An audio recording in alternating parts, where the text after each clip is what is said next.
Arrivé dans le paysage quad tricolore en 2015, le TGB Blade 1000 taïwanais a connu un début de carrière que l'on pourrait qualifier d'un peu banal.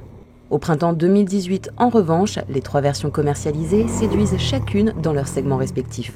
Si la version haut de gamme 1000 LT EPS Luxe essayée aujourd'hui est comme ses 2 sœurs animée par un moteur bicylindre en V moderne, elle se différencie par un degré d'équipement assez étonnant. Wow, bien surpris par le confort général, vraiment sympa. La prise en main facile, comme à tous les gros bicylindres injection, faut savoir être intelligent avec la gâchette, pas mettre des grands coups de pilon, bien, ça passe vraiment bien partout. La direction assistée, il y a 3 modes.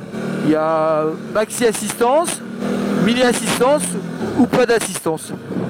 Moi j'ai préféré rouler avec mini assistance, alors que sans assistance ça roule aussi, mais bon, mini assistance ça évite de se fatiguer. Et maxi assistance c'est un peu trop mou, j'aime pas trop. Question de goût et d'habitude. Hop là.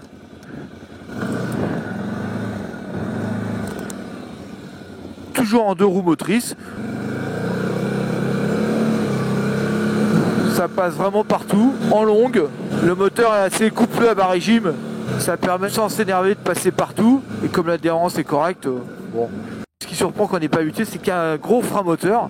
Donc dès qu'on coupe les gaz, on est un peu projeté, c'est exagéré, mais on est un peu poussé vers l'avant. Et on entend que les roues arrière patinent. Bon, faut laisser un petit peu de gaz. Hop. Voilà, ça va tout seul. On laisse un peu de gaz. Ça fait bien frein moteur. Et puis dans les grosses descentes, si vous n'êtes pas trop à l'aise, l'astuce c'est de mettre les 4 roues motrices, comme ça le frein moteur il agit sur les 4 roues. Et alors là c'est grand confort. Faut jamais oublier ça parce que parfois on a tendance à rester en 2 roues motrices, mais s'il y a une grosse descente avec gravette, 2 roues motrices avec le frein moteur important, est-ce que l'arrière passe par devant? Ça fait désordre, c'est jamais trop plaisant. Tiens, une belle grimpette, on y va. Oh là là là. Ce moteur, un régal. On coupe, ça reprend, un vrai régal. Hop, petite descente en dévers. Ah, les roues arrière qui bloquent dans la descente, mais ça va bien. Hop. Ah, c'est beau comme tout ça.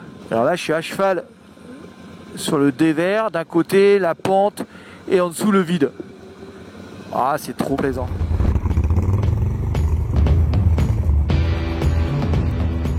Puis dès qu'on s'excite sur la gâchette, il n'y a pas photo, ça part en travers, c'est le plaisir tout de suite immédiat. C'est peut-être pas efficace au niveau chrono, mais on fait pas de la compétition, on fait de la balade et de temps en temps on s'amuse. Et il n'y a pas photo quand le quad il part en travers, c'est quand même sympa. Dès qu'on commence à mettre gaz en 4 roues motrices, c'est vraiment l'efficacité. Les roues patinent vraiment un minimum et ça propulse. Wow. On a presque tendance à dire que c'est trop efficace. Par contre, faut pas oublier, dès qu'on coupe les gaz, le frein moteur, il vous rappelle à l'ordre. Mais bon. Il est clair qu'avec le niveau de technicité des quads et le comportement qui en découle aujourd'hui, on pourrait penser que le mode 4x4 n'est plus trop utilisé. Si sur le sec on pourrait le croire, dans un franchissement pas trop pointu, sur sol détrempé avec du relief ou dans un bourbier, la transmission intégrale est très appréciable, tout comme le frein moteur. Tiens, on va mettre la gamme courte un peu. Il y en a une, autant s'en servir. Avec le bicylindre en V, ça allonge bien et ça reprend bien. Ça allonge bien aussi.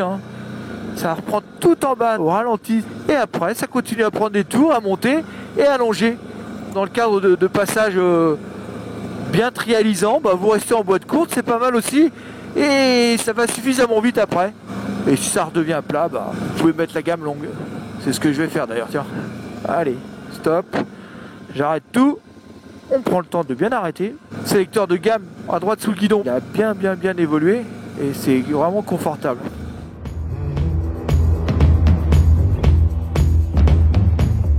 Véritable fer de lance de la gamme TGB, le Blade 1000 LT EPS Luxe 4x4 devrait plaire au plus grand nombre. Avec la pléthore d'accessoires et d'équipements toujours utiles et appropriés, les réactions saines de son châssis et le volontarisme de son moteur, ce quad interpelle autant qu'il séduit. Un quad au rapport prestation-qualité très attractif, comme son prix, 11 990 €.